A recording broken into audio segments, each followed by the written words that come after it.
accepté de nous faire un webinaire sur le choc des écrans. Moi, je suis vraiment curieuse de voir tout le contenu parce que c'est un titre qui m'a choquée aussi, hein, le choc des écrans. Merci aux bénévoles donc, du CCA, Youssef, Adel et Siham qui sont présents. Et merci aux personnes qui sont inscrits pour ce webinaire et j'espère que ça serait donc ça va répondre à vos attentes. Rapidement, un petit mot sur le Centre culturel algérien. On est un organisme communautaire, on est apolitique. Donc, notre organisme n'est financé par personne. En fait, on fonctionne avec les dons de la communauté, avec la contribution des membres du CA. Bien sûr, on a aussi un apport financier par le biais de nos activités qui sont essentiellement le cours d'arabe qui se donne samedi-dimanche. Actuellement, le cours, l'école d'arabe se fait également en virtuel, vu le contexte actuel. On n'a pas repris physiquement dans nos locaux. Et bien sûr, en dehors du Covid et avant le Covid, on avait aussi un apport financier par le biais des excursions. Le CCA organise des excursions aux chutes de Niagara, voir les baleines, etc.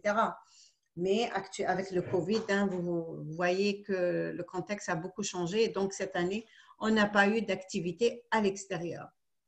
Cependant, juste un petit mot concernant notre projet avec la Ville de Montréal. Nous avons proposé un projet à la Ville de Montréal en fin 2018 et la Ville de Montréal l'a accepté et ils nous ont octroyé une subvention de 95 000 $. Et ces 95 000 $ vont vraiment pas dans le fonctionnement du CCA, mais dans le projet, la logistique et l'organisation de toutes les activités liées à ce projet. Donc, grosso modo, c'est cela. Donc, avec le contexte actuel, nous nous sommes adaptés bien sûr, à ce contexte. Le CCA était fermé durant ces derniers mois. Cependant, on a ouvert progressivement. Donc, pour les participants qui ont des besoins particuliers, ils peuvent se présenter lors de la permanence qui se fait entre 6h30 et 20h30 ou appeler le Centre culturel algérien. Donc, c'est ça. Bien sûr, toutes les mesures sanitaires sont respectées dans nos locaux. Nos locaux sont proches, sur Jean Talon, proche du métro Iberville. Un dernier mot pour les participants. Nous avons un autre événement, un webinaire sur processus de rupture matrimoniale qui sera organisé le 16 octobre, vendredi à 18h, en partenariat avec la clinique juridique. Donc, pour les participants, ceux qui sont là aujourd'hui, je vous recommande d'aller visiter notre page web, notre page Facebook, où toutes les activités seront publiées. Voilà, donc je cède la parole à M. Suissa. M. Suissa est docteur en travail social à l'UQAM, mais je lui laisse la parole, il va se présenter et voilà. Merci. Merci Amina. Moi, ça me fait vraiment plaisir de partager ces 2 heures ensemble. On va parler d'un sujet, bien sûr, qui nous touche tous à un degré ou à un autre, parce que nous vivons dans un monde qui est vraiment, c'est le cas de le dire, nous sommes tous des branchés. Et donc, voilà, c'est notre rapport à l'écran. Et bien sûr, autant pour les adultes, les parents, les jeunes. Donc, on va essayer de passer un moment ensemble, partager des informations. Et à partir de là, vers la dernière demi-heure ou les 30 dernières minutes, on aura bien sûr, s'il vous plaît, prenez des notes et après, levez la main. Je vais pouvoir vous voir sur l'écran où il y a un clavardage. Vous pouvez poser vos questions. Il me fera plaisir d'essayer d'y répondre. Alors voilà, on va commencer. Ça prendra 1 heure et quelques, et puis on prendra ensuite les questions et les échanges. Alors évidemment, les enfants naissent dans un monde où les technologies sont partout et ce n'est pas du tout la même chose qu'il y a déjà 20-30 ans où on avait pas mal, on n'était pas aussi exposé à ça. Alors, si on voit ces directeurs de ce qu'on appelle les GAFAM, c'est-à-dire Google, Apple, Facebook, etc., comme vous voyez, qu'est-ce qu'ils ont en commun, ces 3 personnes, et même ce qu'ils ont en commun, c'est qu'ils ne permettront jamais à leurs enfants de toucher et d'avoir des téléphones avant l'âge de 13-14 ans. Ce sont les concepteurs, donc les gens qui ont conçu ces outils technologiques, mais eux ne laissent pas leurs enfants y toucher. S'ils ne laissent pas leurs enfants y toucher, c'est qu'il y a une raison. Et nous allons voir ensemble un peu les raisons derrière tout ça. On dit qu'il y a 4 milliards de gens qui utilisent l'Internet. Évidemment, on dit même que c'est le nouvel opium du peuple, c'est-à-dire que ça devient vraiment une denrée quotidienne. Évidemment, cette photo ici, c'est que les parents peuvent, sans le vouloir, donner un mauvais exemple aux enfants si eux utilisent trop les écrans en leur disant ben, « ta mère et moi, on trouve que tu passes trop de temps devant ton écran », mais eux, ils sont aussi dans les écrans. Alors, les choses évoluent, il y a des trottoirs maintenant qui sont conçus, configurés pour éviter les accidents sur les rues. Il y en a en Chine, aux États-Unis, en Belgique. Il y a même des lumières sur des trottoirs parce qu'il y a des gens qui ne voient plus quand ils sont avec leur téléphone. Il y a beaucoup d'accidents. Et donc, les lumières vertes qui apparaissent sur les trottoirs vous permettent d'avancer. Si c'est rouge, vous vous arrêtez. Notre cerveau, contrairement à ce qu'on peut penser, il est monotage, c'est-à-dire il peut faire qu'une chose à la fois bien. Et donc, ce n'est pas vrai qu'il peut faire 36 millions de choses, ça n'existe pas, c'est purement une croyance. Et ce qui se passe avec le monde de la technologie, c'est qu'il faut se concentrer parce qu'il faut éliminer aussi énormément d'informations qui ne sont pas nécessairement utiles pour nous. Et des fois, on peut même tomber dans l'abus au détriment des liens sociaux réels, des liens qui sont extrêmement importants pour nous. Ce qu'on appelle le big data, ou tout simplement toutes les informations qu'on a accumulées sur nous comme citoyens, c'est que nos données, les données que toutes ces compagnies ont sur nous, le font et exploitent ces informations sans qu'on ait donné notre consentement. Et pour la première fois, on est et l'informateur et l'informé. Informé parce que moi, je suis informé par rapport à toutes ces grosses compagnies que sont Google, Facebook, les téléphones et toute l'information.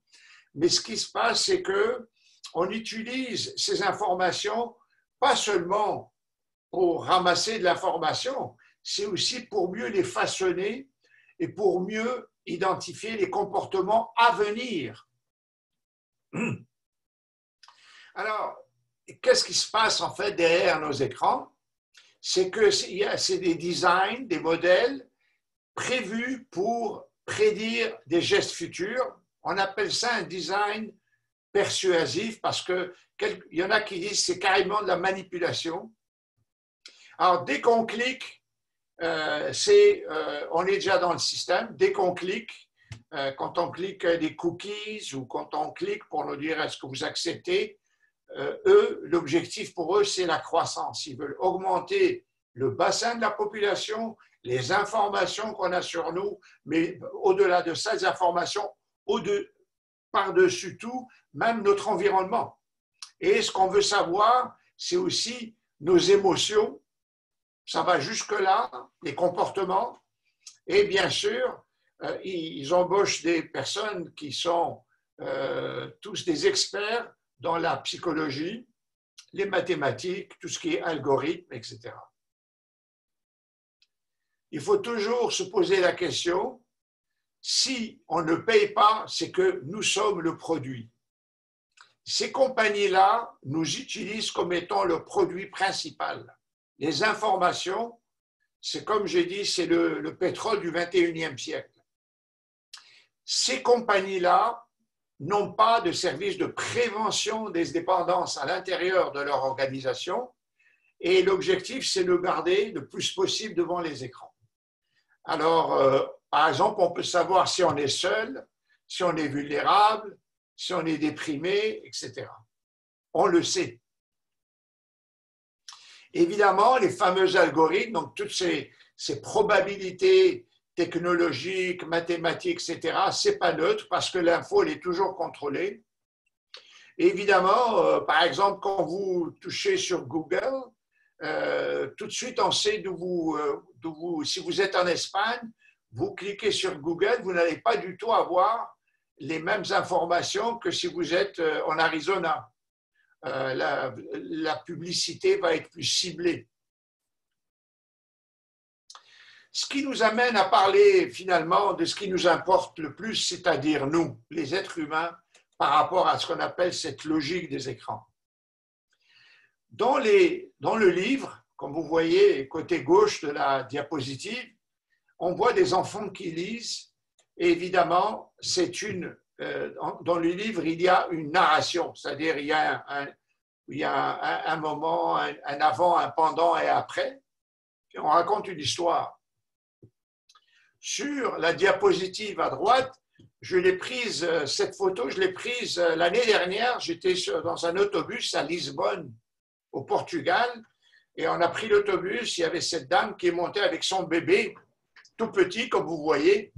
Il a un écran. Il a à peine 1 an, peut-être. Alors, évidemment, on va voir un peu ce qui se passe parce que est-ce que c'est une attitude à privilégier ou plutôt à éviter? Avec le livre, on a ce qu'on appelle une identité primaire, c'est-à-dire on est nous avec le livre et le livre est avec nous. Or, quand vous êtes sur l'Internet et les écrans, vous pouvez adopter des identités multiples. Vous pouvez passer d'un écran à un autre, vous pouvez vraiment naviguer et ça change complètement la nature de la relation que nous avons avec les écrans. Le fameux DSM-5, c'est la Bible de psychiatrie, etc. Ils disent que voilà, la cyberdépendance n'est pas encore absolument intégrée comme une maladie, mais dans l'annexe de cette grande Bible de la psychiatrie, on parle aussi des problèmes, en particulier des jeux vidéo. Ce qu'on remarque, c'est que de moins en moins des jeunes parlent au téléphone parce qu'on veut éviter les émotions. On veut éviter les émotions et être face à face parce que c'est plus engageant. Ce n'est pas pour rien si les enfants que vous connaissez ou les plus jeunes, ils préfèrent envoyer des textos au lieu de parler au téléphone.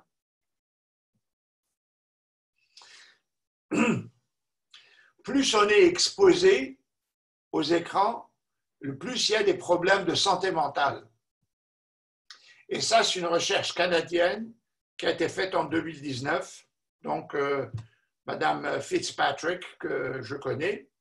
Et ce qu'on dit aussi, c'est que si on est une personnalité qui est plus extravertie, donc plus tendance à aller vers les autres, si on veut, et plus grand usage des réseaux sociaux, donc Facebook, etc., si on est plus introverti, on va essayer de compenser ce côté extraverti en ayant encore plus de compulsions. Et là, on va aller dans les réseaux sociaux, mais ça va être encore par compensation.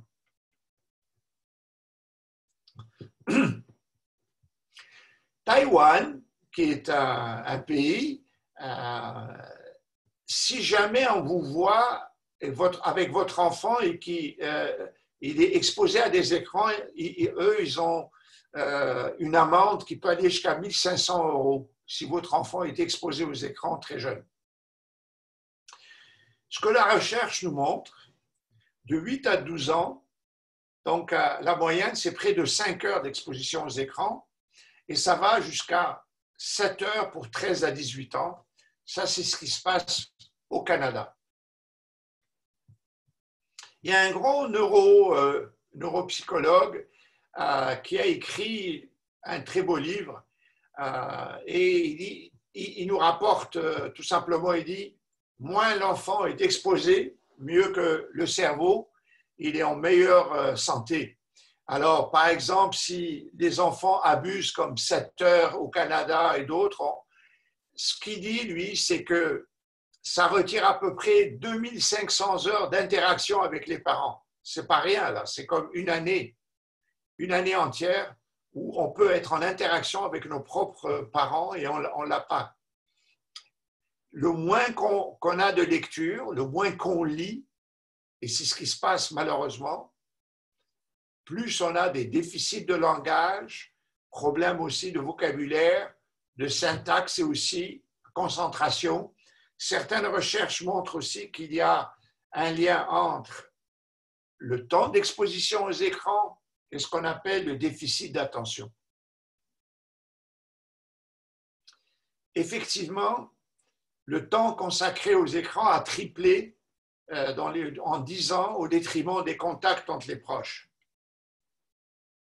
Contrairement aux livres ou bien à une activité qu'on fait dans la vie, exemple, je ne sais pas, si vous prenez encore un journal ou vous lisez un livre ou une nouvelle, vous allez ouvrir le livre, vous lisez votre chapitre, vous fermez, vous passez à autre chose, ou bien vous voyez une série à la télévision qui vient une fois par semaine, vous voyez la série, vous tournez.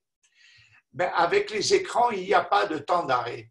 Il n'y a pas ce qu'on appelle un stop and queue. Vous êtes exposé continuellement et c'est fait vraiment conçu de cette façon-là parce qu'on est sollicité toutes les 40 secondes. Ce qui est énorme pour l'écran parce que la vitesse de la technologie n'est pas en adéquation avec le cerveau humain. Le cerveau humain ne peut pas suivre la vitesse des algorithmes et de la technologie. Pour les jeux vidéo, il y a des critères qui nous permettent de comprendre pourquoi les jeunes peuvent développer un plus grand abus ou même une dépendance aux jeux vidéo.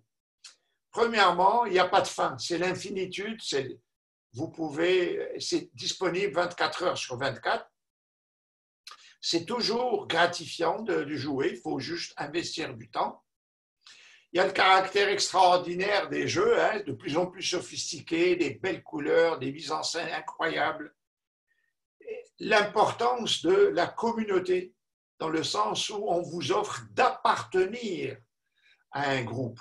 Ce qui n'est pas évident. Pour les jeunes, oui, c'est important parce que dans le développement de l'adolescence, envers l'âge adulte, l'importance de l'appartenance est extrêmement cruciale. C'est pour ça qu'il se détache du modèle parental pour créer sa propre autonomie, sa propre personnalité. Et donc, ce que le jeu vidéo offre, c'est ça. Il offre cette communauté-là, cette interdépendance. Ce que le jeu vidéo offre aussi, c'est que vous n'êtes pas puni si vous faites des erreurs. Dans la vie réelle, les jeunes sont punis. S'il a une mauvaise note ou en tout cas, ça va être sujet de discussion, ce qui n'est pas le cas, il n'y a pas de réaction. On va apprendre par l'échec, mais on n'est pas, et le temps, on va investir plus de temps, mais on n'est pas puni. Alors, c'est sûr, ça, il faut, le plus que ce que le jeu vidéo invite à faire, c'est qu'il faut s'investir plus, donc investir plus de temps. Pourquoi? Parce que le plus que vous progressez dans le jeu, le plus que vous devez élargir le groupe. Et donc, Oui, la blague, là, c'est je t'ai appelé pour dîner, tu n'as pas entendu, et j'arrive, j'ai juste une bataille à terminer, j'en ai que pour 2 ou 3 jours. Effectivement, ça prend du temps. Il y a le phénomène Fortnite, vous avez sans doute entendu parler, et puis c'est aussi une plateforme d'achat, hein, genre Amazon déguisé.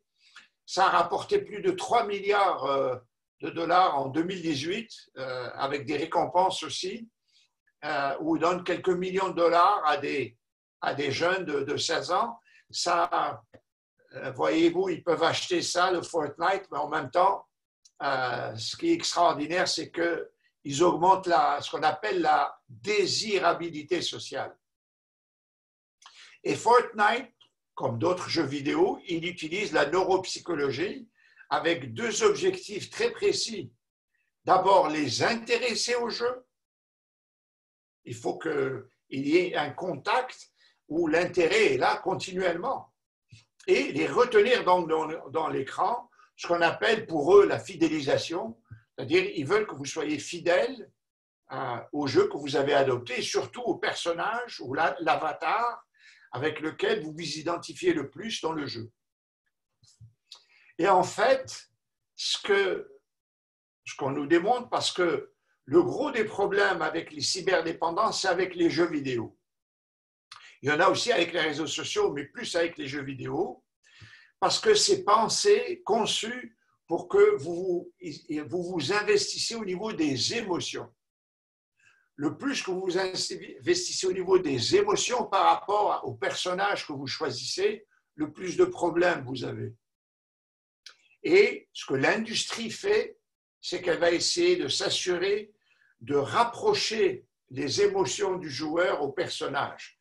C'est aussi les neuropsychologues qui travaillent pour l'industrie, qui s'assurent de cette tâche-là, de créer les conditions propices pour que la relation, elle soit, au niveau des émotions, soit le plus possible en adéquation avec l'avatar.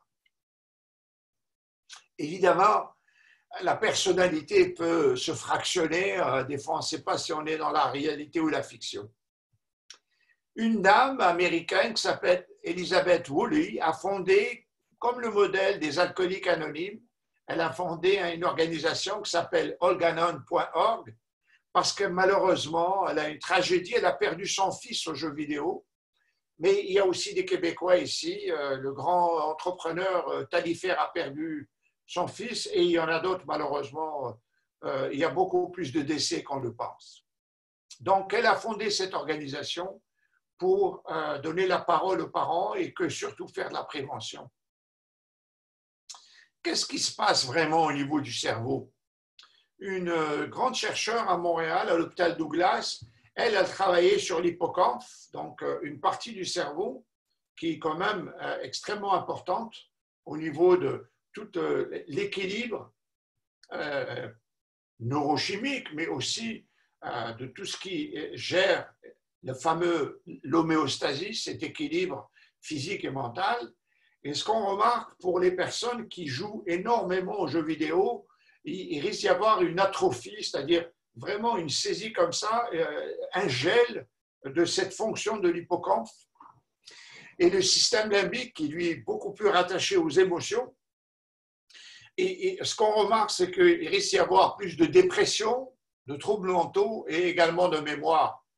Comme vous voyez ici dans la diapo, ça fonctionne avec le système de récompense. Okay? À chaque fois que les personnes se mettent à jouer, il y a vraiment de la dopamine, donc une substance neurochimique qui est libérée et qui favorise un bien-être, qui est bien sûr temporaire puisqu'il est dicté par l'extérieur et surtout conçu par aussi toute la configuration des jeux vidéo et donc c'est le système de récompense.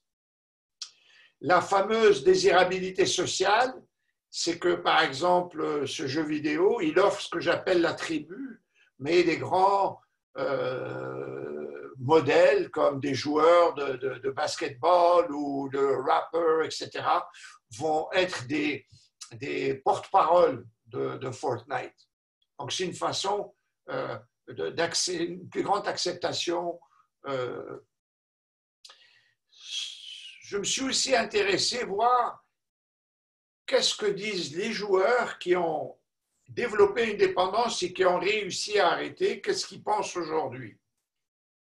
Et ils disent que les jeux vidéo sont très addictifs parce qu'on est plutôt accroché dans le sens accro au point, la compétition, etc. Et qu'ils disent au maximum 3 heures, sinon on risque d'avoir de graves problèmes. Et ils ont d'ailleurs un forum d'aide. Donc pour les parents ou, qui veulent en savoir un petit peu plus, si on rentre dans Game Quitters, vous allez rentrer dans un forum aussi de ces jeunes qui ont eu un abus, mais qui n'ont plus d'abus maintenant. Est-ce qu'il y a une influence positive aussi? Bien sûr. La plupart disent que c'est plutôt la nature de l'usage. Quelle est la nature de la relation? Qu'est-ce que j'attends des jeux vidéo? Exactement. Ça remplit un vide? Est-ce que c'est parce que je m'ennuie? Ou c'est purement par compétition? Une psychologue, Vanessa Lato, a dit que ça aurait même un effet apaisant pour des enfants qui, eux, seraient déjà a priori hyperactifs et qu'on aurait une baisse de dépression dans les maisons de retraite, par exemple, pour les aînés. À McGill, ici, donc à Montréal, on a utilisé un jeu vidéo pour guérir carrément un problème qu'on appelait avant l'œil paresseux, et l'amblyopie. Et ce qu'on fait, c'est qu'il y a un œil qui est plus paresseux que l'autre et on utilise un jeu vidéo en 3 dimensions avec des lunettes particulières. Et c'est le cerveau, évidemment, qui nous fait voir, ce n'est pas l'œil, c'est le cerveau. Et donc, on travaille avec le cerveau pour que les 2 yeux puissent en même temps et graduellement voir. Et à ce moment-là, ce qui est extraordinaire, c'est qu'on n'a pas besoin de faire des chirurgies. Et 2 mois après, la vision est corrigée définitivement. Il y a même un jeu vidéo pour les personnes qui souffrent de symptômes déjà un peu préalables d'Alzheimer. Ça s'appelle Sea Hero Quest. Et puis, donc, on rentre dans le jeu, c'est gratuit, téléchargeable. On rentre, on est un genre de marin avec son bateau. Si on a un peu peur, on va tirer une fusée de détresse, mais on navigue, etc. Ce qui est intéressant, c'est qu'on voit que la personne, c'est de se situer dans le temps et l'espace et voir comment elle agit et si elle se rappelle pour le retour, comment sortir de là. Et ça permet d'évaluer vraiment. C'est donc un test de dépistage qui peut être intéressant et c'est fait comme à titre de jeu vidéo. Donc j'arrête avec le jeu vidéo. On va aller maintenant plus sur le téléphone intelligent, évidemment. Alors, juste pour aller direct dans le vif du sujet, juste parce qu'on a la présence du TI, téléphone intelligent, ça réduit nos capacités cognitives. Okay? Il y a même pour certaines conditions conjugales, ça peut aller même à des causes de séparation. Évidemment, ce n'est pas généralisé, mais quand il y a abus, il y a des problèmes qui peuvent aller jusque-là. En France, on a interdit l'usage depuis 2018 dans les écoles. C'est à suivre. Évidemment, comme vous voyez dans la petite diapo, ce n'est pas évident de dire à un jeune « tu vas arrêter d'utiliser un téléphone intelligent ». Ça ne va pas être facile. Comme avec les jeux vidéo, le téléphone intelligent est conçu pour avoir aussi des récompenses, mais à court terme. Et donc, c'est ce qu'on appelle des récompenses aléatoires. C'est-à-dire, on ne sait pas, un peu comme le gars qui est dans le casino, qui joue avec des loteries vidéo ou des jeux de hasard et d'argent. Il ne sait pas s'il va gagner ou pas. Ils sont dans l'aléatoire, on ne sait pas. Et donc, ces récompenses plus aléatoires, malheureusement, c'est ce qui contribue à l'accrochage. Parce que quand vous ne savez pas quand est-ce que ça va arriver, vous êtes toujours là en attente. Et quand vous êtes en attente, il y a un moment de fragilité parce que vous n'êtes pas vraiment en contrôle.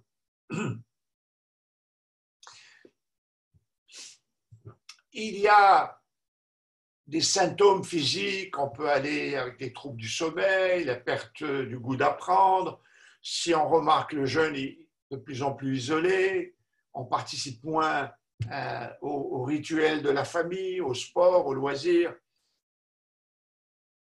Il y a aussi des usages bénéfiques, évidemment, qu'on peut utiliser, comme cette femme médecin américaine d'origine japonaise qui a monté une application de braille qui est griffée à ses voice browser ou la voix dans son téléphone. Puis elle est capable vraiment de se déplacer, de reconnaître, d'identifier des gens, de faire même de l'escalade de ski avec ça. Donc, il faut donner les deux côtés de la médaille, évidemment. Le problème, ce n'est pas le téléphone en soi, et ça c'est important ce que j'essaie de dire, mais la nature de la relation qu'on établit avec. Lui, il ne nous a rien fait, lui. Il y a des gens qui l'ont conçu d'une certaine manière pour qu'on soit plus addict, mais nous, on doit avoir ces informations et réfléchir. Quelle place occupe le téléphone dans ma vie? Est-ce que je passe trop de temps? Est-ce que je le fais au détriment de liens avec les gens que j'aime, avec ma famille, avec ma conjointe, mes enfants, mes amis? Ce sont des questions pertinentes.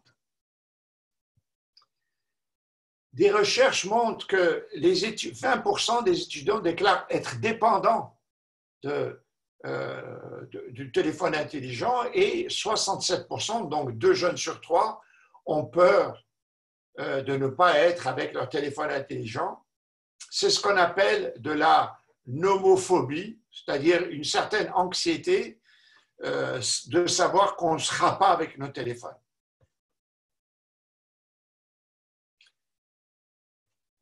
Ce désir d'être liké en québécois à distance, ça veut dire d'être aimé finalement, d'être accepté, d'être reconnu. Le problème, comme vous voyez ici, la personne peut essayer d'être en train d'étudier, mais la dépendance, elle est entre les deux oreilles. On peut continuer à y penser quand même. Donc, c'est important de saisir que c'est vrai que c'est des objets qui sont technologiques, mais puissants. Parlons maintenant de Facebook, que tout le monde connaît. Il y en a qui disent que c'est le pays le plus peuplé du monde, avec 2 milliards 450 millions. Alors, tout ce qu'on met sur Facebook appartient à Facebook et seulement à Facebook. C'est important. Moi, je n'ai pas de compte Facebook depuis jamais. Je n'ai jamais eu. Ça, c'est purement personnel parce que je n'ai pas envie d'embarquer dans ces choses-là. En 2012, il y a un chercheur qui a fait des recherches très pointues et lui, il dit, il est spécialisé du désir, pourquoi les gens font ce qu'ils font, pourquoi les gens investiraient tellement de temps là-dedans. Est-ce que ça peut être une dépendance qui est aussi grave que les dépendances aux substances, etc. Puis il a monté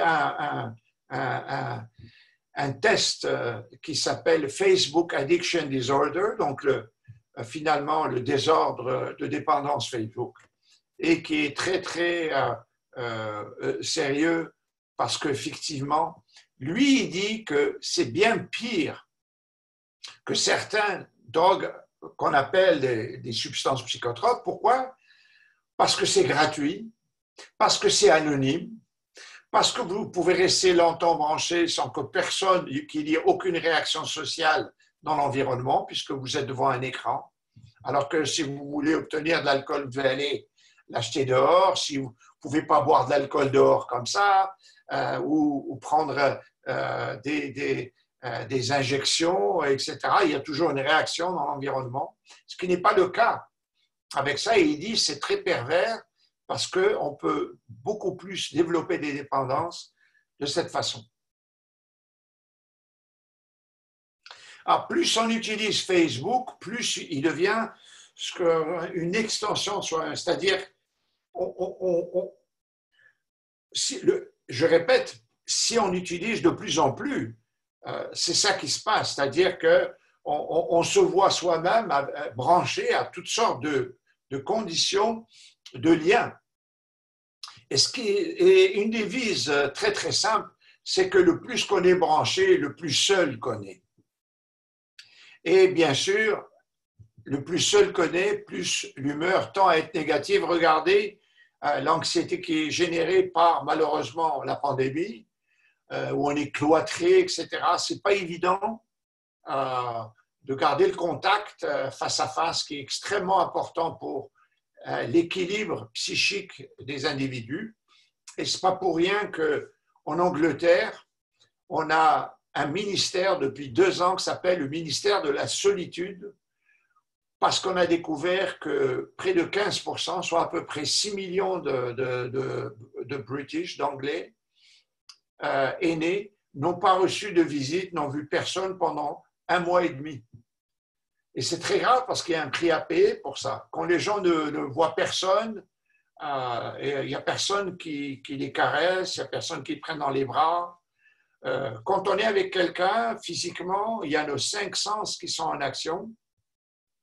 Et c'est extrêmement important parce que quand on est face à face avec des gens, c'est porteur d'affect.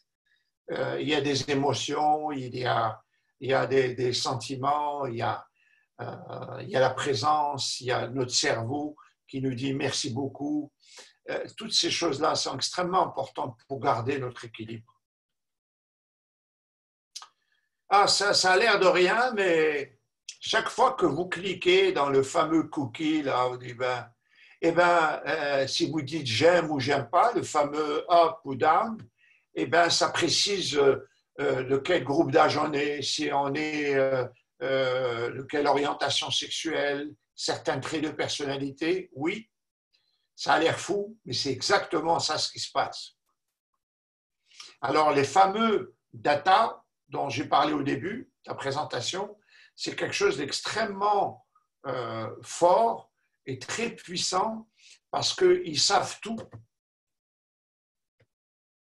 Et ce qui est intéressant, c'est que, par exemple, Facebook est aussi conçu par rapport à être accepté, hein, plus par rapport à l'extérieur, les perceptions des autres. Il y a un film qui est formidable, vous pouvez le voir sur Netflix, ça s'appelle « Derrière nos écrans de fumée ».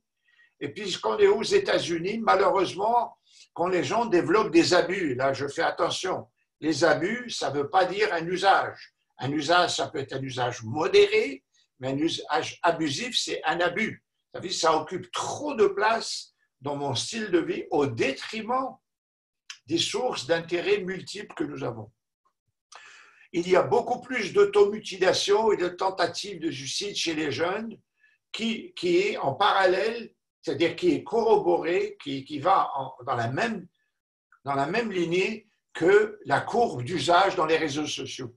Le plus que les gens utilisent des réseaux sociaux de manière abusive, le plus qu'il y a d'automutilation.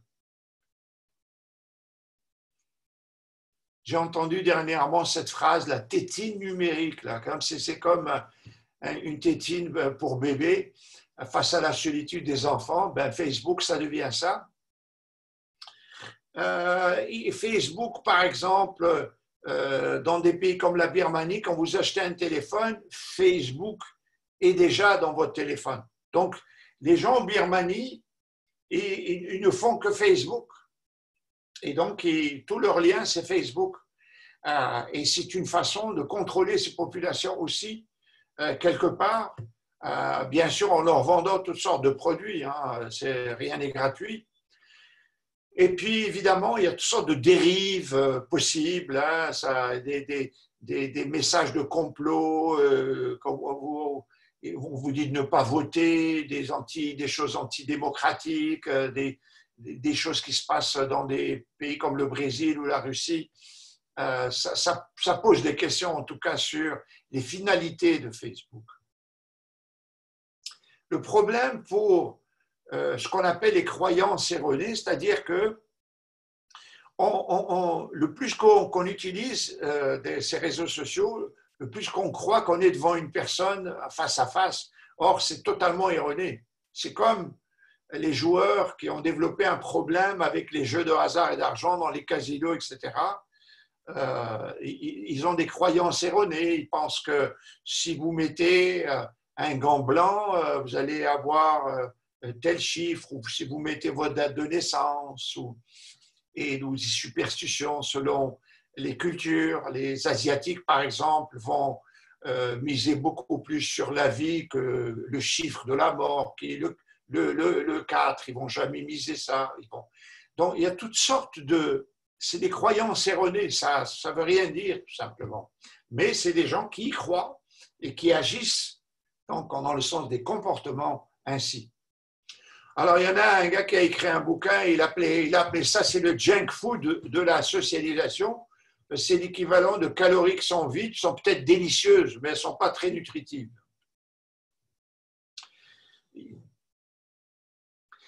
y a aussi des études intéressantes faites au Canada qui disent, bon, ben, finalement, il y a cette phrase-là, on dit on est seul, mais en fait, on est seul ensemble. C'est-à-dire, on est ensemble avec le virtuel, mais on est seul. L'autre partie virtuelle, c'est qu'on a l'impression qu'on a plus de soutien, mais c'est une impression. C'est purement une impression. Il n'y a pas de soutien. Il y a par exemple des soutiens si on utilise Facebook pour ramasser des fonds de solidarité, pour aider un groupe ou pour aider... oui, mais de manière générale, non.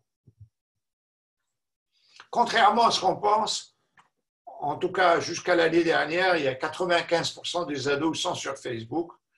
Et si des gens ils disent « mais moi j'ai 300 amis », ça veut dire qu'il y a beaucoup plus de stress. Et évidemment, quand on a du stress, il y a ces fameuses substances qu'on appelle cortisol, etc., qui expriment ce stress. Des recherches montrent aussi, et vous avez la référence en haut, si vous désactivez Facebook, il y a moins d'anxiété et moins de dépression. Aussi, au fur et à mesure, un peu comme une désintoxication numérique, on améliore notre humeur et notre satisfaction est plus élevée.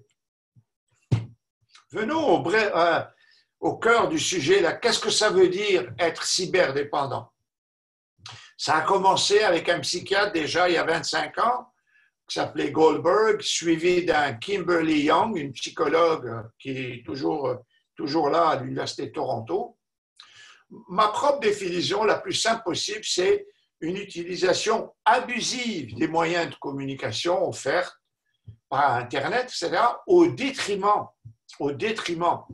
des multiples sources d'intérêt, c'est-à-dire qu'on sait par exemple que si on met tous les œufs dans le même panier, on est beaucoup plus vulnérable que si on diversifiait nos activités. Je peux avoir des liens avec mes voisins, avec ma famille, avec ma conjointe, avec des gens au travail, avec des gens qui vivent à l'étranger. Je peux faire un petit peu de sport, etc., etc. Ce sont là les multiples sources d'intérêt dont nous avons tous besoin pour rester en équilibre. Donc, voilà, il y a un petit cycle ici. C'est-à-dire, on est tous des candidats pour développer des dépendances, mais ce n'est pas tout le monde qui va le développer. C'est important ici, voilà, j'ai partagé la 1, 2, 3, 4, 5 pour comprendre le cycle, donc un cycle qui tourne. C'est pour ça que les gens qui développent des dépendances, ils restent dans le cycle parfois durant de nombreuses années. Alors, pour démarrer ce cycle de dépendance, il y a des conditions. Normalement, dans la bulle numéro 1, il y a un contexte de grande vulnérabilité. La personne peut se sentir très seule. C'est sûr et certain que ça compte beaucoup. Où les gens traversent une période difficile, ils ont perdu leur emploi, des problèmes de santé, des jeunes qui n'arrivent pas à être à trouver l'équilibre entre les liens extérieurs, les amis adolescents et la famille, des personnes qui ont une estime de soi qui est bien sûr faible, des gens qui vivent des situations de crise et que ça va mal, ils ont essayé de trouver des solutions, n'ont pas réussi. Donc, tout ce contexte-là, la phase 1, ce sont ce que j'appelle le contexte de vulnérabilité.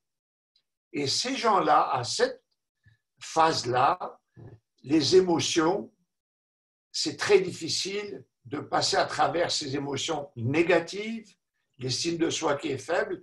Alors, on va essayer de les geler dans le sens de les anesthésier.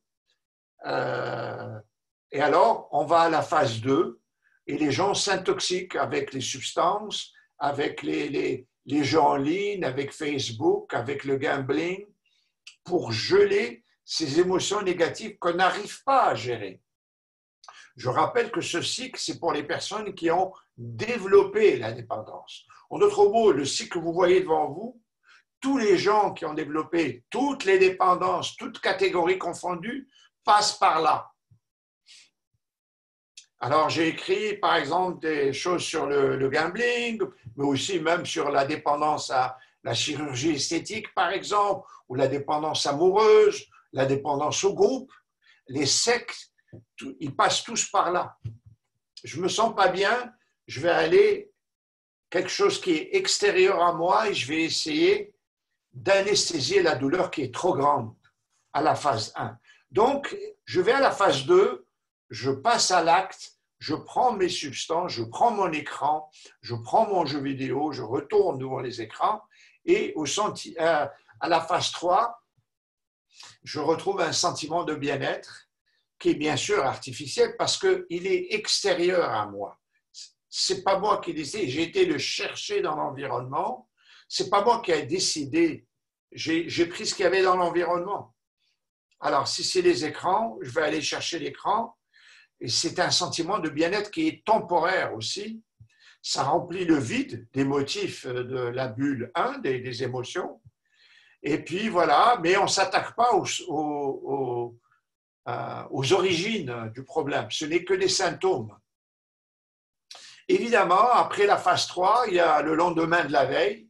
On a passé trop de temps devant les écrans. On se lève le matin, on se regarde dans le miroir. Je ne suis pas très, très content. Je n'ai pas fait mes devoirs. J'ai dit que j'allais passer seulement 1 heure devant les écrans. J'ai passé 5 heures. Je n'ai pas fait les devoirs d'abord, etc. Donc, ils se sentent mal. Et donc, on est à la phase 4 et hop, et ça revient. Ça repasse à la phase 1. Je ne me sens pas bien et je continue, etc. Évidemment, les gens ne demandent pas de l'aide quand ils sont à la phase 3 parce qu'ils pensent que tout est correct, mais ça ne l'est pas.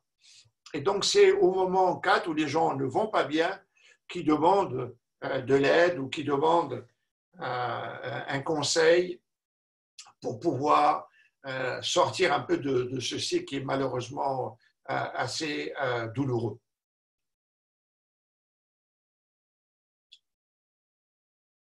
Alors, ce qui est intéressant, quand on parle, quand on raconte quelque chose à un enfant, une histoire, une narration, contrairement à l'écran, où c'est purement instantané, vous cliquez, vous êtes dans l'instantanéité, avec les livres, ou quand on vous raconte une histoire dans la narration, il y a un avant, un pendant, un après. Et ce que ça fait, c'est que l'enfant, quand il écoute, il était une fois, puis là, vous racontez votre histoire, son imaginaire est en action maximale. Et c'est extraordinaire pour ces enfants d'être exposés à ça parce qu'ils développent ce qu'on appelle une mémoire événementielle, mais aussi ils vont développer, grâce à cet imaginaire, des capacités de résilience plus tard dans leur trajectoire d'adulte. Avec les écrans, il y a ce qu'on appelle un éternel présent, c'est tout le temps là. Or, avec le livre, comme je dis, c'est une chose à la fois. L'imaginaire de l'enfant, ça contre la dépression, c'est le sens de l'humour, c'est la résilience, c'est-à-dire la capacité de rebondir quand les choses ne vont pas très bien dans ma vie. Si je n'ai pas un imaginaire, ça va être beaucoup plus difficile pour moi. Or, l'imaginaire, il se développe durant ces premières années-là et on ne peut pas prendre de chance que d'amputer le développement d'un enfant ou même d'un adolescent en le privant de cet imaginaire-là. Si les personnes passent trop de temps devant les écrans, il y a des avantages et inconvénients. Il y a comme les comptables ils font, les actifs et les passifs. Et malheureusement, il y a un prix à payer. Alors, à quoi on reconnaît des symptômes, si on veut, pour dire « Ah, attention, là, il faut agir », c'est quand les gens perdent la notion du temps. Hein, il y a « Ah oui, et, comme j'ai dit tout à l'heure, j'ai pensé travailler une demi-heure, je me retrouvais à 12 heures. » Ben là, ça ne marche pas. Deuxièmement, les sentiments de colère, etc. Quand, par exemple, on dit ben là, voilà, il faut se séparer, on ne peut pas utiliser, par exemple, le téléphone à table, et puis ça suffit, là, tu as exactement 5 minutes pour revenir, etc. On connaît beaucoup de cas comme ça, où les jeunes vont résister, ils peuvent devenir en colère. C'est aussi un autre symptôme. Et la tolérance croissante, ça veut dire tout simplement, en manière très simple, c'est que vous êtes toujours dans le besoin d'augmenter cette récompense qu'on a à être dans les écrans. Parce que les gens qui développent un abus, il faut qu'ils se retrouvent tout le temps devant les écrans. La même chose avec l'alcool. Vous savez, vous en prenez et vous avez un effet, on est mercredi aujourd'hui, vous buvez une bière, vous avez un effet A. Si demain vous voulez avoir le même effet A qu'hier, il vous faut boire une bouteille et demie. Parce que le corps développe une tolérance par rapport à ce qui est ingéré dans le corps et il va demander de plus en plus. Et évidemment, les effets indésirables, c'est quand même un bon indice hein, quand les personnes s'isolent ou bien ils ne disent de moins en moins la vérité, et pas mal de mensonges, les fatigues, mangent moins bien ou ne participent pas du tout au dîner en famille. Ce n'est pas seulement individuel, c'est familial aussi. Hein. C'est extrêmement important de le dire parce que on est tous dans des familles, on ne choisit pas nos familles, ok, mais on est dans des familles et il y a des règles, etc. Et c'est important de le mentionner. À cette date, elle n'est pas très très claire, mais je m'en excuse, mais c'est juste pour montrer quelque chose qui m'apparaît important. Dans toutes les familles, il y a des enjeux. Toutes les familles, toutes catégories confondues, c'est pour garder l'équilibre d'une famille, il y a deux défis. Un, d'une part, donner les moyens à l'enfant qui naît un sens d'appartenance, d'être en contact avec l'extérieur, de socialiser, et en même temps, à droite, ce qu'on appelle l'individuation, l'unicité, le côté très personnel de chacun, et développer son autonomie personnelle. Donc, la famille, elle essaie de donner ces deux aspects. Des fois, il va en avoir un petit peu plus à droite, un peu plus à gauche, c'est tout à fait correct, c'est normal. Mais si on ne donne que l'individuation, l'unicité, mais on ne donne rien au niveau de l'appartenance, on a un problème. Et si on ne donne que l'appartenance, la socialisation, on ne permet pas le développement personnel, on a un problème. C'est pour ça qu'au centre de l'équilibre, il faut donner des deux. Ça peut fluctuer, c'est tout à fait normal, mais il faut donner des deux. Et c'est ce qui nous explique pourquoi les jeunes peuvent aller beaucoup plus dans la socialisation, l'appartenance virtuelle, s'ils n'ont pas ça. S'ils n'ont pas ça, ils vont le faire. S'ils sont timides, par exemple, ou ils n'ont pas développé des centres d'intérêt, par exemple, n'ont jamais été sportifs pour bien sentir le corps physique, sentir le bien-être que le corps, que le cerveau, les endorphines, des substances naturelles qui dégagent un sentiment de bien-être parce qu'on fait du sport, par exemple, eh bien, ils vont avoir plus tendance à aller vers les écrans. Les facteurs de risque, les voici, quelques-uns quand même à la recherche de littérature aujourd'hui, Si les parents et les frères et sœurs utilisent de manière abusive les écrans, c'est un facteur à risque pour le développement des autres enfants. L'âge, la précocité, ça veut dire comme avec le tabac. Si les gens commencent à fumer à l'âge de 11-12 ans, ou même des fois avant, malheureusement dans des conditions de précarité ou de pauvreté, les chances, il va y avoir une dépendance au tabac. Et la même chose avec ça. Donc, s'ils commencent trop jeunes, il y a une reproduction un peu des styles de vie. Quand vous voyez le papa ici, lui, il est sur les écrans, les autres trucs, donc c'est sûr qu'il n'y a pas trop d'interaction. Ce n'est pas nécessairement un bon modèle. Hein. Si on est dans les extrêmes, ça veut dire des habilités parentales qui ne sont pas nécessairement claires, où il n'y a presque pas de supervision. Quand je dis pas clair, c'est ce que je veux dire, là, les attentes floues, c'est ou trop permissif ou trop autoritaire, ben, ça peut créer aussi des conditions justement d'imprévisibilité. Et si on n'a pas la qualité de la relation dans laquelle on peut investir, un climat aussi qui est un peu trop conflictuel à la maison, ça peut arriver. Malheureusement, dans des cas de maltraitance, de négligence, ayant travaillé pendant plus de 6 ans à la protection de la jeunesse, malheureusement, cela existe quand même. Quels sont les facteurs de protection? Eh bien, je pense que le soutien familial, les rituels, des règles claires, le plus que c'est prévisible, le moins on a des comportements à risque. Alors ça, c'est important de le dire. Le plus que vous prévoyez des choses, c'est important pour le jeune et dans son développement. Il va se sentir beaucoup moins anxieux. Contrairement à ce qu'on peut penser, les jeunes aiment bien les règles.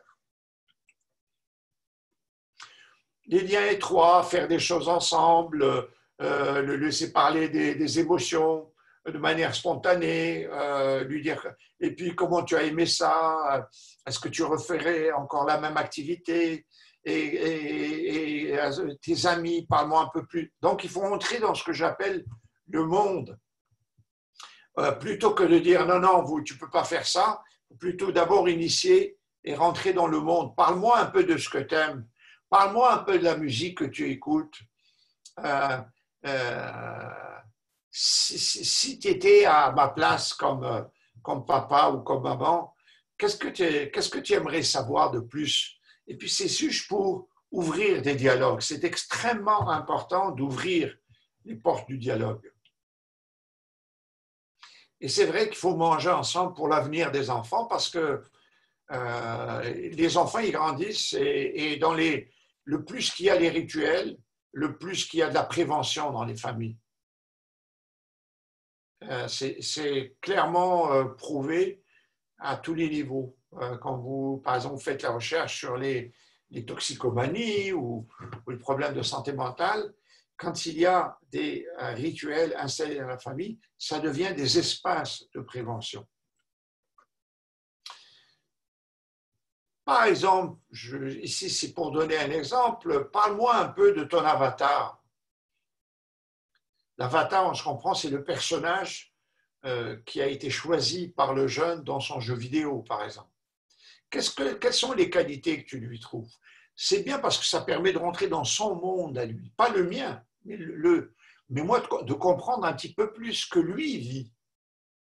Est-ce que c'est plus pour voir tes amis que tu es en ligne? Dans la vraie vie, c'est qui tes amis? Parle-moi un peu plus de tes amis. Alors, ça permet, encore une fois, d'ouvrir des petits robinets de communication qui sont extrêmement importantes pour désamorcer. Des fois, hein, la personne, on ne sait pas comment l'aborder, donc c'est plutôt entrer dans son monde. Et ça, en général, ça marche parce que le jeune, très souvent, il peut sentir qu'on ne s'intéresse pas à lui parce que lui, il est ailleurs dans son imaginaire, dans son petit monde. Mais si on veut rentrer dans son monde, il faut faire des efforts comme adulte, comme parent. Même si on n'aime pas trop sa musique, par exemple, pas grave. C'est moi le parent. Donc, il faut faire un effort. J'aime pas les jeux vidéo, mais je vais essayer de rentrer un petit peu plus dans son jeu, parce que c'est mon fils ou c'est ma fille. Et c'est important à ce moment-là d'ouvrir les canaux de communication. On peut aussi utiliser, si on n'est pas trop sûr, quelques petits outils très très simples qu'on peut par exemple lundi, mardi, mercredi, jeudi, vendredi, de 8 heures le matin jusqu'à 8 heures ou 9 heures le soir, des fiches d'auto-observation. Si je vais dans les écrans, ben là on va écrire les émotions, comment je me suis senti avant, pendant et après. Et noter aussi par exemple le temps investi, comme j'ai dit tout à l'heure. J'ai pensé mercredi de 8 heures à 9 heures, j'allais passer 1 heure, mais finalement, j'ai passé 3 heures. Et ça, c'est bon d'écrire parce qu'on ne peut pas aller tomber dans l'amnésie. C'est des fiches d'auto-observation. On peut, par exemple, les parents peuvent dire, écoutez, si vous voulez bien, on va tous se mettre ensemble, puis on va s'amuser à voir vraiment combien de temps on passe devant les écrans. Peut-être ça va être amusant. Il faut te présenter un petit peu comme, pas un devoir, mais plutôt comme un jeu ou comme une façon, et puis que les enfants signent un petit contrat, même s'ils ne savent pas trop leur signature, qu'ils écrivent, qu'ils signent en bas, parce que ça les implique automatiquement dans le processus. Et après, ils ne peuvent pas dire, ben, je ne savais pas. Ils savaient.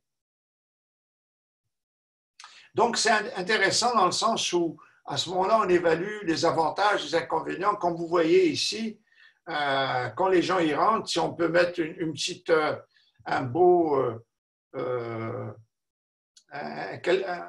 grande assiette ou un panier, et on met nos téléphones là-bas parce qu'on veut partager quelque chose, ben, c'est important.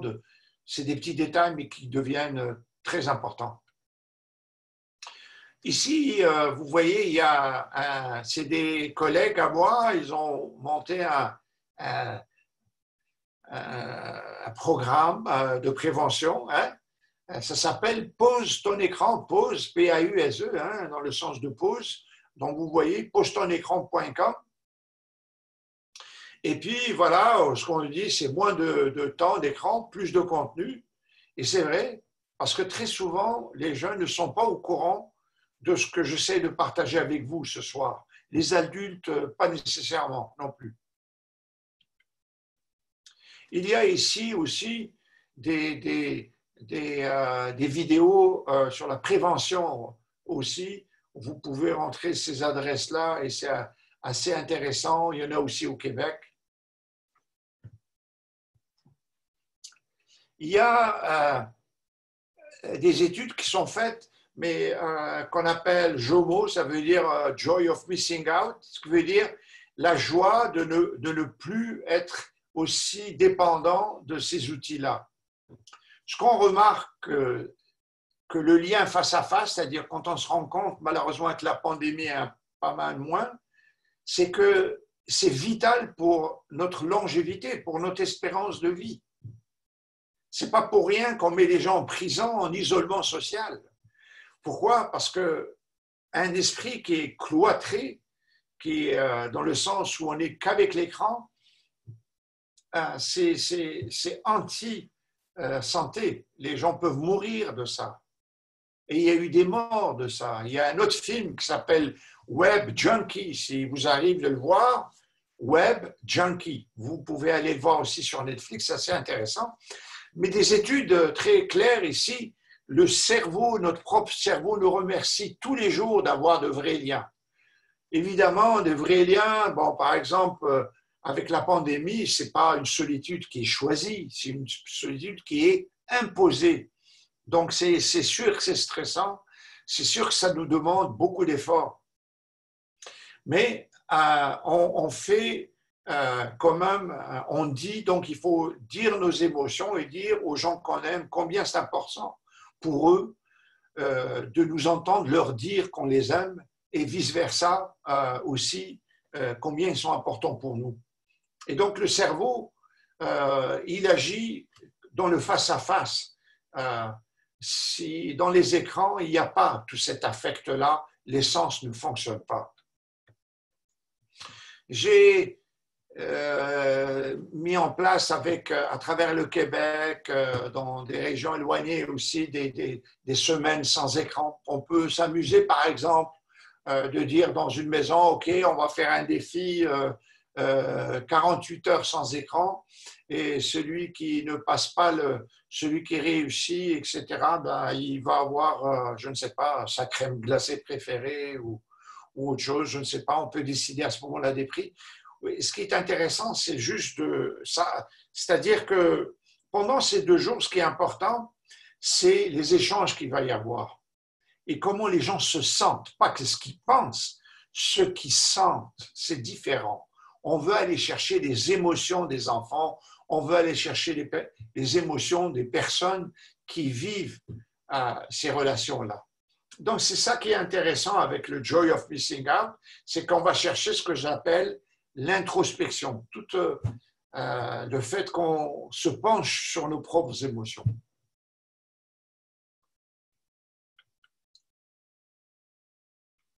Oui, c'est une psychiatre amie qui a écrit un beau livre qui s'appelle Aider sans nuire. Et puis, finalement, les gens n'ont pas toujours besoin de conseils. Hein, on peut se le dire aussi pour les parents. Ils ont besoin juste d'une main, hein, qu'on les tienne, puis d'une oreille pour les écouter. C'est important, hein, de se mettre à rentrer dans leur monde, et d'un cœur pour les comprendre, faire un petit effort pour aller dans leur monde. Et ces enfants sont pauvres, très très pauvres, mais ils ont un imaginaire extraordinaire. Eux, ils sont pas mal plus heureux qu'une bonne partie des gens avec les écrans. Parce que leur imaginaire est en action au maximum. Ils prennent, vous voyez, panier de jute parce qu'ils n'ont rien. Mais ils sont très heureux parce que leur imaginaire est fertile. Alors, c'est sûr, oui, il y a toutes sortes de situations. Maintenant, on va prendre des selfies des gens qui sont en train de se noyer ou pour les textos en voiture, on nous dit, ben, si vous aimez Jésus, klaxonnez.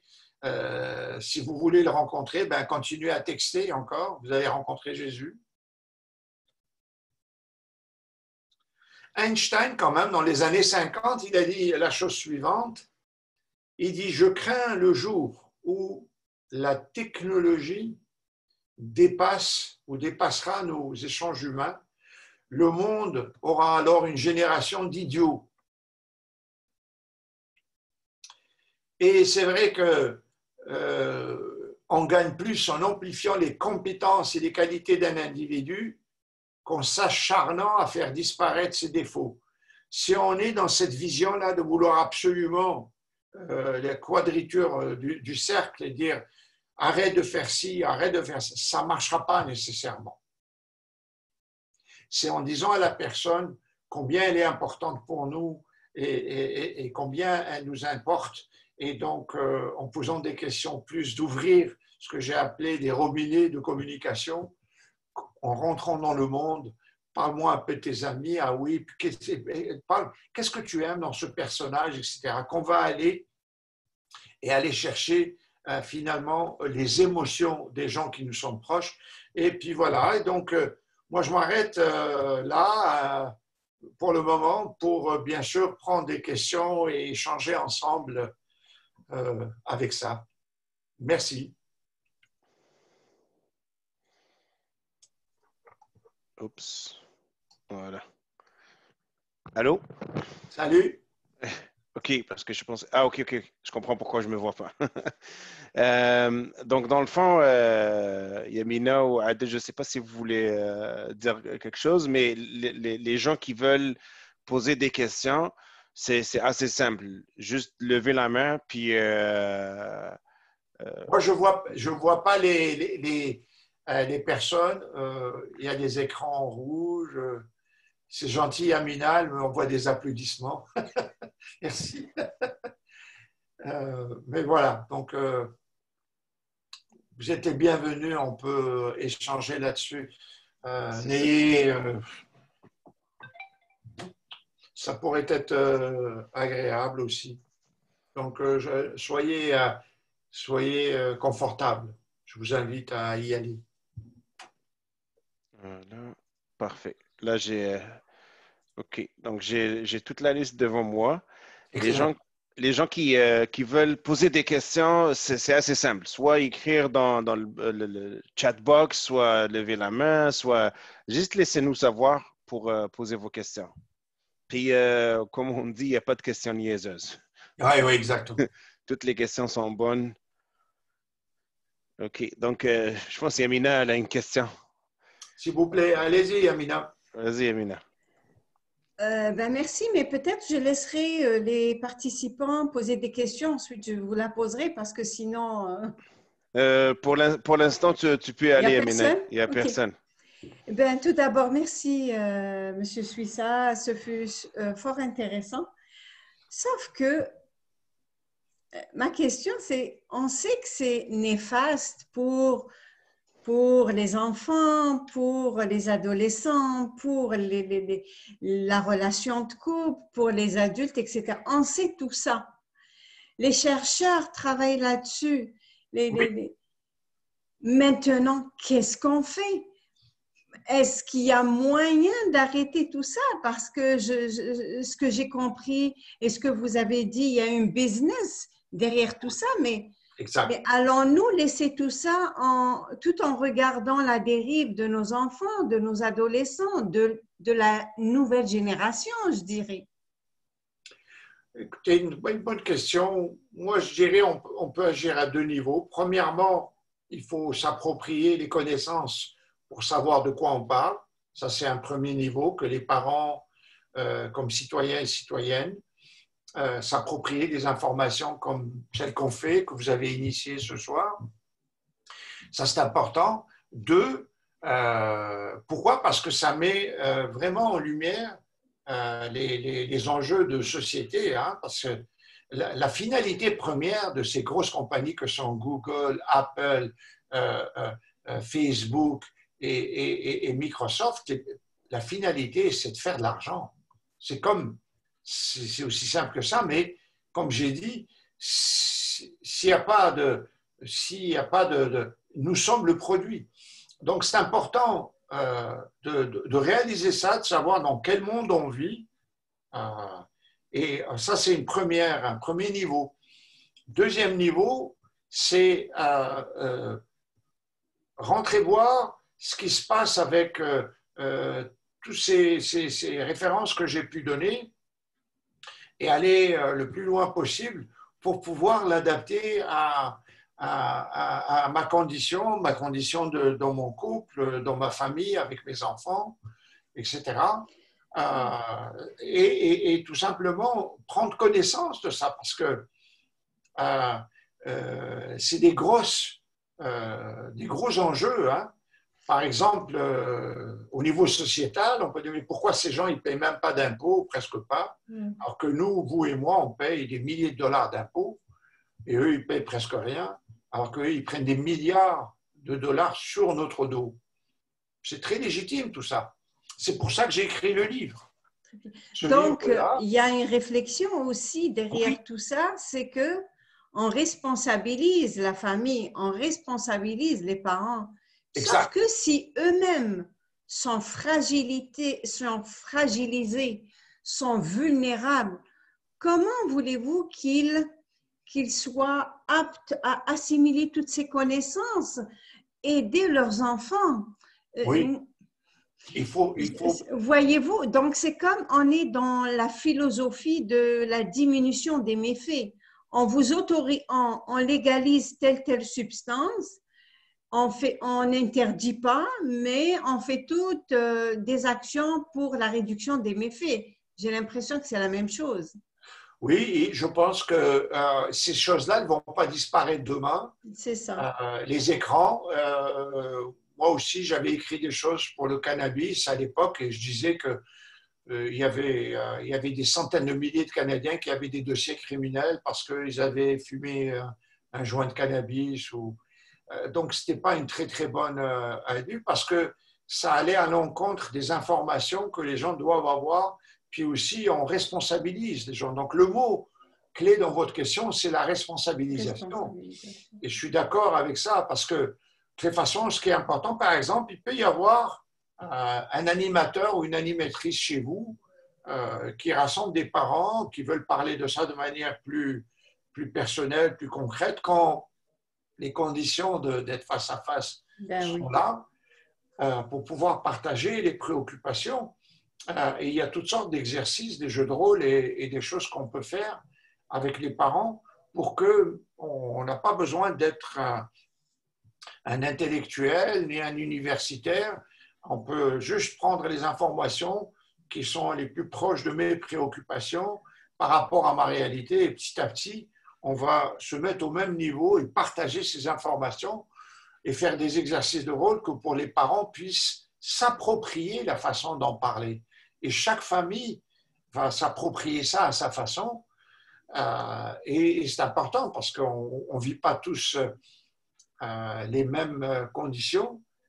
Et donc, voilà, c'est vrai que c'est une responsabilité familiale et aussi personnelle, parce que si moi, comme parent, j'utilise trop l'ordinateur continuellement et on n'a pas trop de dîner ensemble, etc., seulement une fois tous les temps en temps, ça va aussi jouer sur le développement d'enfants.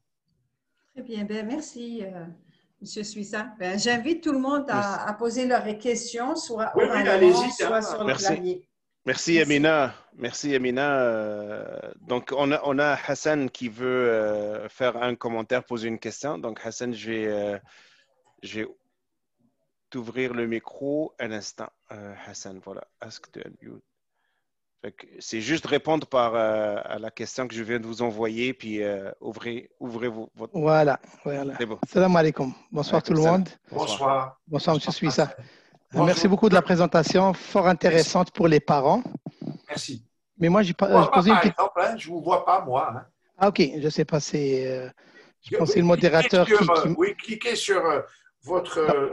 c'est le modérateur qui a verrouillé, donc je ne peux pas... Ah, bon, d'accord. Pas de problème. C'est pas grave, oui. Donc, c'est vraiment très intéressant pour les parents. C'est sûr qu'il faut plus de temps pour mâcher un petit peu la matière, je dirais. Oui, évidemment. Oui. Mais idéalement, c'est qu'il y ait une présentation comme ça. Voilà, là, vous me voyez. Super. Ouais, idéalement, c'est d'avoir... Vous êtes au bord de la mer, vous. Oui, j'aurais aimé. Ouais. Donc, je disais, idéalement, c'est d'avoir une présentation comme ça avec un langage pour les enfants et les ados. Moi, j'ai appelé mon enfant. Il est resté 5 minutes, 10 minutes, puis il était tanné. Là, il est parti. Oui, je suis d'accord. Mais ça, je comprends. Mais il n'y a pas de problème pour ça. On peut le faire pour les enfants. Très bien. Puis, il y a un autre point. Moi, je fais du télétravail. Donc, je travaille 5 jours semaine de la maison. Je m'assois au bureau à 8 heures, puis je me lève à 16 heures. Donc, c'est vrai que je peux me lever plus ou moins, mais j'essaie de faire mon travail aussi pour lequel je suis payé. Donc, donc on est en face d'un écran toute la journée. Oui. On est payé pour, puis c'est notre travail, malheureusement. Oui, mais vous n'êtes pas un candidat nécessairement qui va développer la dépendance parce que votre finalité à vous, elle est liée au travail. Elle n'est pas pour échapper à des problèmes. Vous me suivez? Ah oui, c'est clair. Si vous êtes dans l'ennui, vous avez des problèmes de travail, de famille, de couple, de santé, et que vous allez plus, vous avez recours à ce moment-là aux écrans, ça c'est la mauvaise raison qui va ouvrir les portes de la dépendance. Or, ce n'est pas votre cas. Votre cas, vous, c'est que c'est votre travail, no problem. Il n'y a pas de problème parce que vous faites ça pour une raison bien précise. Oui, mais ça nous prend beaucoup de temps, on est longtemps en face de l'écran. Oui, c'est sûr, il faut se dégourdir un peu. Hein, ouais. Puis le climat par exemple, l'hiver, ça ne t'encourage pas à sortir. Moi, je viens d'Algérie, je pense que la majorité ici, peut-être, je ne sais pas pour les autres, mais en Algérie, tu ne peux pas rester à la maison 4 heures sans sortir. C'est clair que l'extérieur t'appelle. Alors qu'ici, tu rentres, puis jusqu'à demain matin, je ne sortirai plus. Donc, c'est l'intérieur qui vous appelle.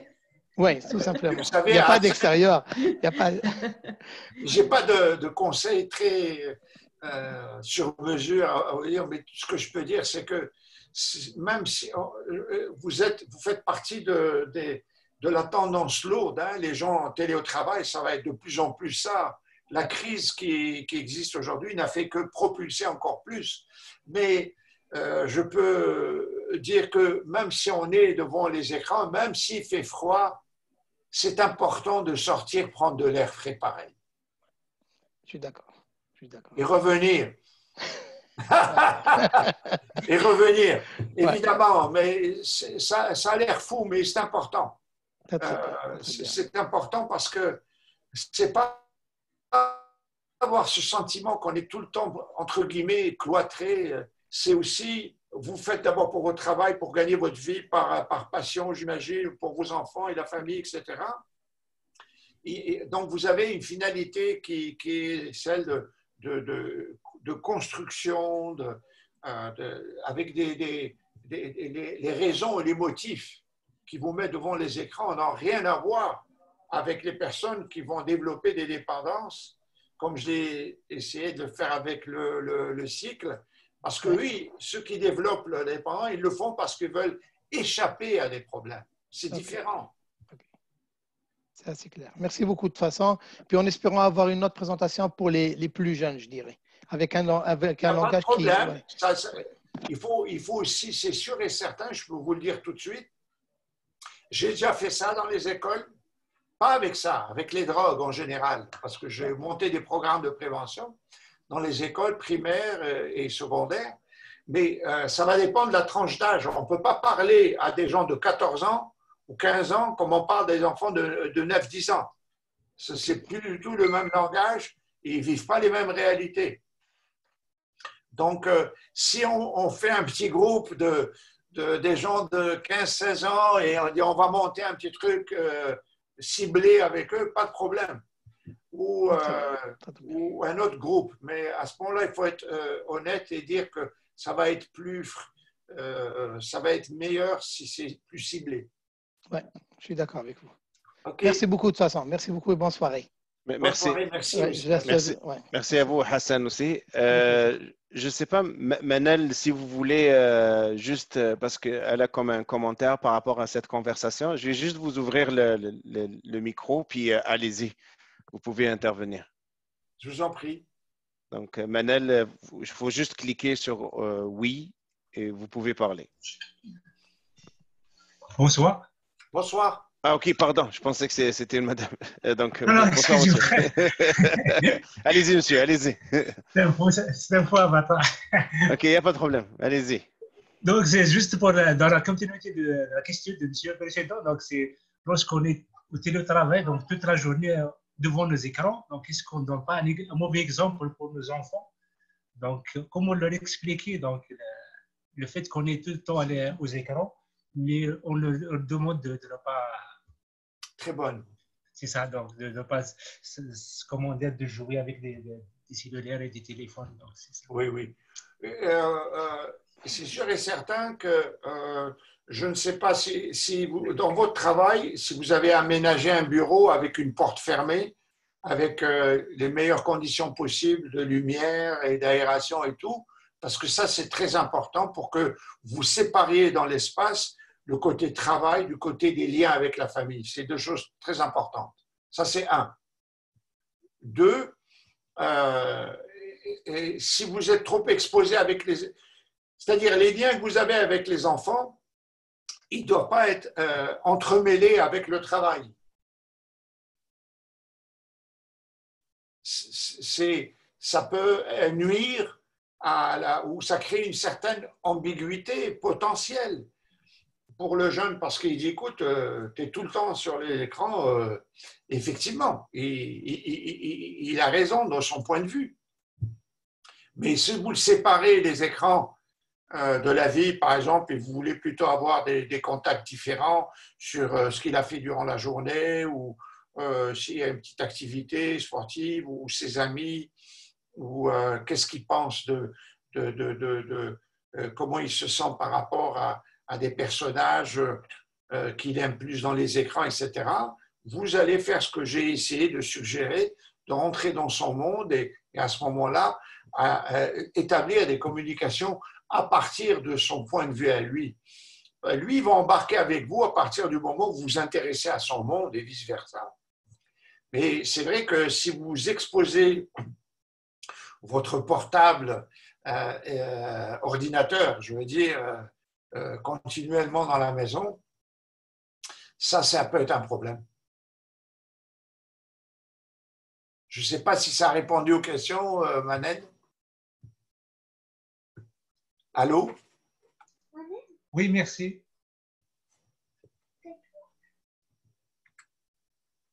Allô? Allô, oui. Est-ce que vous avez… c'est Oui, quand c'est ça même… que donc je vous dis, c'est ça mon problème, moi, donc j'ai pas aménagé donc l'espace fermé, donc Oui, s'il vous plaît, ça, c'est important. C'est important d'aménager votre espace à vous et le lier beaucoup plus au travail que l'espace familial. c'est ça parce qu'il me reproche il me reproche d'ailleurs des fois donc de l'écriture sur l'ordinateur. Pourquoi tu me demandes de ne pas moi aussi de Oui, oui, il n'a pas tort. Hein. Ouais, c'est ça. Il est intelligent, votre fils. C'est ça. C'est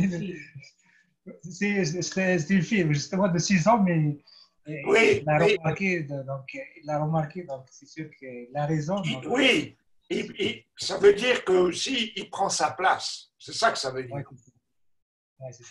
Sauf qu'on va recadrer ça pour que vous puissiez, et vous pouvez même lui dire, par exemple, votre décision, ne la faites pas toute seule. Vous pouvez partager avec lui. Vous savez, vous lui dites, écoute, hier, j'ai écouté un monsieur, il nous a parlé de ceci, je ne sais pas ce que tu en penses. Il m'a dit ça, je pense que je vais essayer de faire ça. Qu'est-ce que tu en penses, toi? Et ça va être intéressant de voir son point de vue à lui.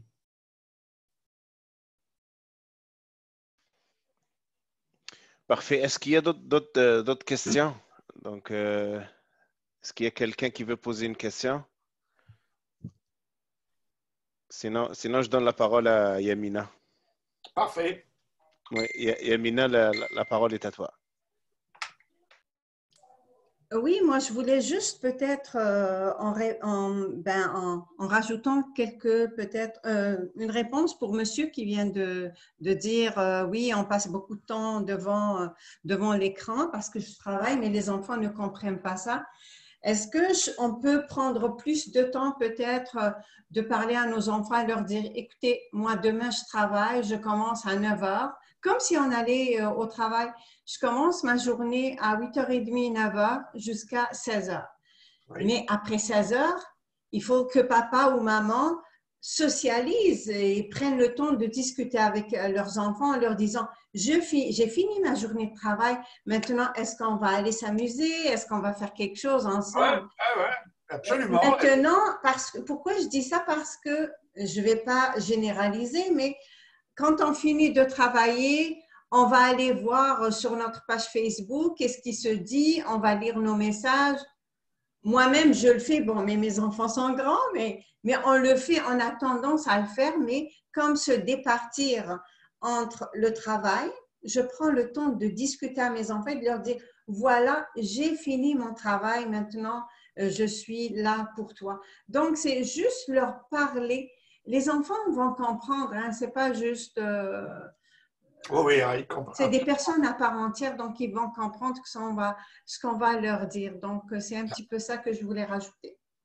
Oh, c'est parfait, c'est un commentaire très bien, complémentaire aux échanges. Je pense qu'il faut favoriser. Je voulais rajouter aussi pour M.